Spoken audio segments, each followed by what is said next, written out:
YCP ఇచ్చినటువంటి కంప్లైంట్స్ను పక్కన పెడుతున్నారు. తెలుగుదేశం పార్టీ వాళ్ళు ఇచ్చిన కంప్లైంట్స్ని రిజిస్టర్ చేస్తున్నారు. తెలుగుదేశం పార్టీ ఇచ్చిన కంప్లైంట్స్ అంటే వాళ్ళే ఇప్పిస్తారు. చంద్రబాబు నాయుడు గారు, లేదు మన లోకేష్ గారు, లేదు హోంమంత్రి గారు, ఈ అశోక్ ఒక కంప్లైంట్ ఇవ్వు అంబటి రాంబాబు మీద, పలానా ఎస్ఐకి ఫోన్ చేసి అంబటి రాంబాబు మీద ఆయన కంప్లైంట్ ఇస్తాడు, రిజిస్టర్ చేసి సాయంత్రాన్ని పట్టుకురా, అది కూడా తెల్లారగట్టు పట్టుకురా. తెల్లారగట్టు పట్టుకొస్తే మళ్ళీ తెల్లారగంట లోపల కోర్టులో హాజరుపరచవచ్చు. పబ్లిక్ కోర్టులో కంటే రాత్రిపూట మ్యాజిస్ట్రేట్ ఇంటికి తీసుకెళ్ళి హాజరు పెట్టవచ్చు. ఆ రకంగా ప్లాన్ చేస్తున్నారు. మీరు చూసారా?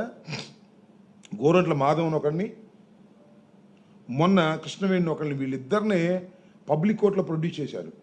కరోనందరినీ మ్యాజిస్ట్రేట్ గారి ఇంటి దగ్గరే ఆ టైం ఫిక్స్ చేస్తున్నారు. అంటే గుట్టు చప్పుడు కాకుండా, నిరసన బయటికి రాకుండా కోర్టు హాల్ నిండిపోయింది. మొన్న మీరు చూసారో లేదో, చూసారా? గోరంట్ల మాధవని కోర్టు దగ్గరికి తీసుకొచ్చినప్పుడు కోర్టు హాల్ కిక్కిరిసిపోయింది న్యాయవాదులతో, మా న్యాయవాదులతో. మా న్యాయవాదులు సో యాక్టివ్, చంద్రబాబు నాయుడు గారి దయ వల్ల కేసులు పెడుతున్నారు. మా వాళ్ళు కోర్టులు వేసుకుంటున్నారు, కోర్టుకు వెళ్తున్నారు, ఆర్గ్యూ చేస్తున్నారు, రిలీఫ్స్ తీసుకొస్తున్నారు. ఒకరోజు అటు ఇటు పోలీస్ కస్టడీ అని పెడతారు. ఏందో మరి నాకు అర్థం కాల. సోషల్ మీడియా కేసులో కూడా పోలీస్ కస్టడీ అని పెడితే బెయిల్ కొన్నాళ్ళు లాగొచ్చని, ఎక్కువ కాలం నిర్బంధంలో ఉంచొచ్చు అనేది బాబు గారి ఆలోచన. 53 రోజుల లోపల ఎవరికి బెయిల్ రాకూడదని ఆయన ఉద్దేశం. ఎందుకంటే ఆయన 53 రోజులు ఉన్నాడు కదా, అందుకని 53 రోజుల లోపల ఎవరికి బెయిల్ రాకూడదని ఆయన ఉద్దేశం.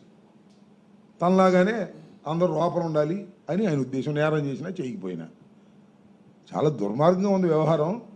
ఈ దుర్మార్గానికి నేను చెప్పాక ఇందాక మూల్యం చెల్లించదు. ఏ రూపంలో ఉంటుందో నాకు తెలియదు. అది మాత్రం వస్తాం. బుక్ ఎందుకు? మాకు బుర్రే పెద్దది, బుర్రలు అన్నీ గుర్తుంటాయి. నేనేం బుక్ తయారు చేయట్లే.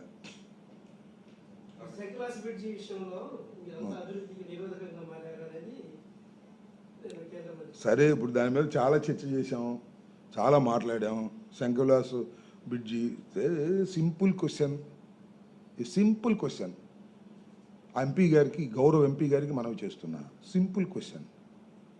అంతకుముందు ఎంపీ గారు ఉన్నాడు కదా, ఎవరైనా, గల్లా జయదేవ్ గారి టైంలో వేసినటువంటి డిపిఆర్ ఎందుకు మీరు కాదంటున్నారు చెప్పండి నాకు? సింపుల్. మీ ప్రభుత్వమేగా, మీరేగా. కాకపోతే ఇప్పుడు మీరు వచ్చారు, అప్పుడు గల్లా జయదేవ్ ఉన్నాడు. స్పీకర్ గారు అప్పుడు ఆర్ఎన్బి మినిస్టర్గా ఉన్నాడు. 2 అండర్ పాసులు, పైన ఐకానిక్ బ్రిడ్జి, 167 కోట్లు అని ఎందుకు వేశారండి మీరు? మరి వాళ్ళు ఏంటి 98 కోట్లు పడిపోయింది అంటే అర్థం ఏంటి? రేట్లు తగ్గిపోయాయి, బాగా అవసరాలు తగ్గిపోయాయి. ఈ 10 సంవత్సరాల అవసరాలు తగ్గిపోయాయి. మీరు సమాధానం చెప్పుకోండి చాలు, మాకు అవసరంలే. మేమేదో రాజకీయంగా మీ మీద బురద జల్లాలని ప్రయత్నం చేస్తున్నామని మీరు అపోహపడద్దు. Not at all. గుంటూరులో మీరు తలపెట్టినటువంటి 98 కోట్లతో తలపెట్టినటువంటి ఆ ఫ్లైఓవర్ నష్టాన్ని చేకూరుస్తుంది. పేనాం మీద నుంచి పొయ్యిలో పోయినట్టుగా అవుతుంది. ఆలోచన చేయండి, పునరాలోచించుకోండి, పంతానికి పోకండి. ఆ రోజున 167 కోట్ల రూపాయలతో ఎస్టిమేట్ చేసింది ఇవాళ 300 కోట్లు కావచ్చు. అయినా 300 కోట్లతో మీరు చెయ్యండి. కమిషన్ ఎంత తీసుకుంటారో తీసుకోండి, మాకు తెలియదు అది. అన్ని టెండర్ పిలిచి మీ ఓడికి ఇచ్చుకోండి. మీరే మన ఎంపీ గారు ఏం కమిషన్ తీసుకునే మంచి కాదు, క్యాష్ పార్టీ ఆయన. ఆ లోకేష్ గారు చెప్పినోడికి ఇవ్వండి 300 కోట్లతో.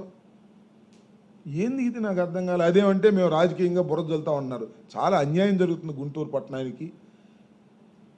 పేనా మీద నుంచి పొయ్యిలో పడే పరిస్థితి వస్తుంది.